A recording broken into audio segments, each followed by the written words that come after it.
Well, I always like to use mandolin tuners, 4 on a plate, so these centres are fixed, so when you drill the holes in the head you've got to drill them super accurate.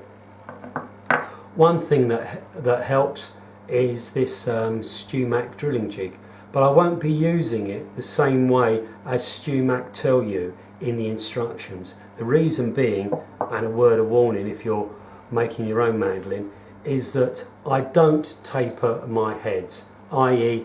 I don't make this end thinner than this end. The two surfaces are parallel. So I've marked out and centre punched the positions of the first tuner and the 8th tuner, and what I'm going to do now is I'm going to drill those 2 holes using a centre drill.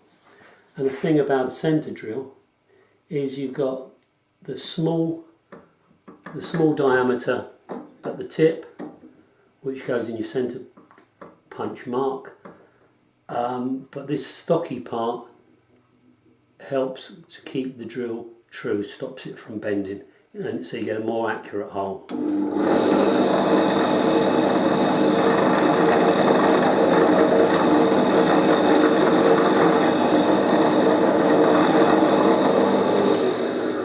So I've drilled the 2 holes with the centre drill, and what I'm going to do now is enlarge those, drill them with a 1/4 inch drill bit.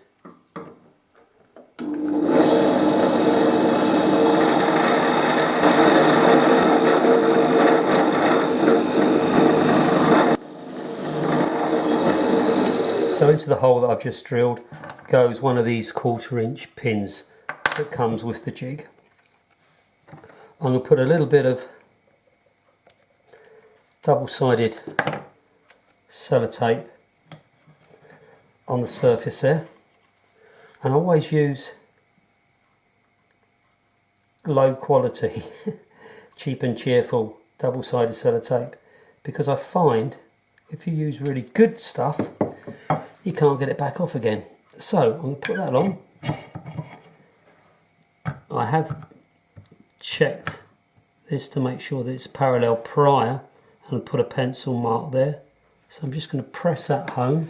Okay, so just double check with the calipers. Okay, so I'm happy with that. So I'm just going to push that home. So the double-sided sellotape's just going to hold that gently in place whilst I drill a hole here. Just make sure that the drill fits comfortably into that hole.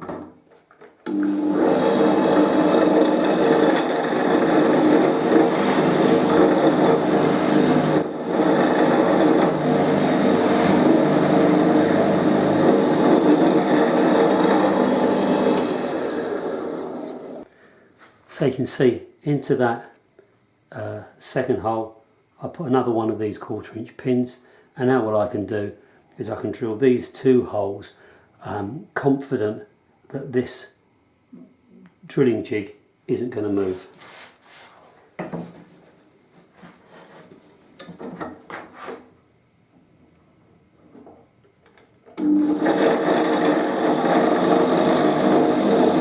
So those are the first set of 4, and now I'll repeat the process on this side. So with these 8 holes drilled, I've now got to counter bore for the bush.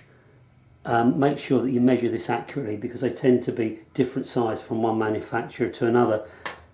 These I'm going to drill 8.3, but I don't drill the 8.3 in one hit.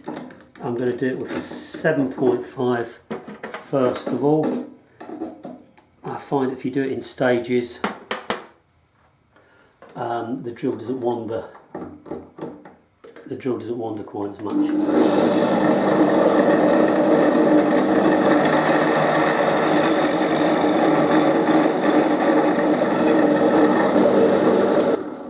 So that's a 7.5. Now we'll swap it over for the 8.3. And you're not going right the way through, you're just going down the appropriate depth so that the bush will sit like that.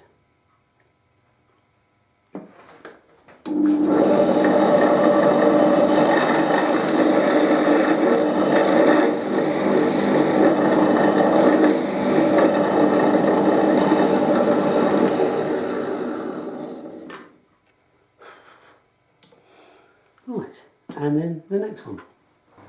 Well, you can see that all the holes have been drilled, and it's quite a time-consuming process to get everything spot on.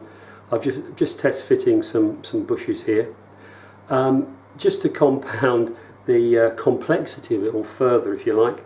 If you're using go-to tuners, which I tend to use a lot, I like go-to tuners.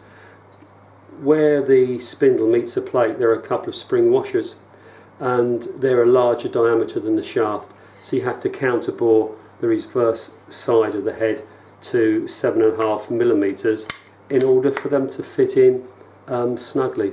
But of course, once you've done all of that, you've got some nice smooth turning tuners. Okay, there we go.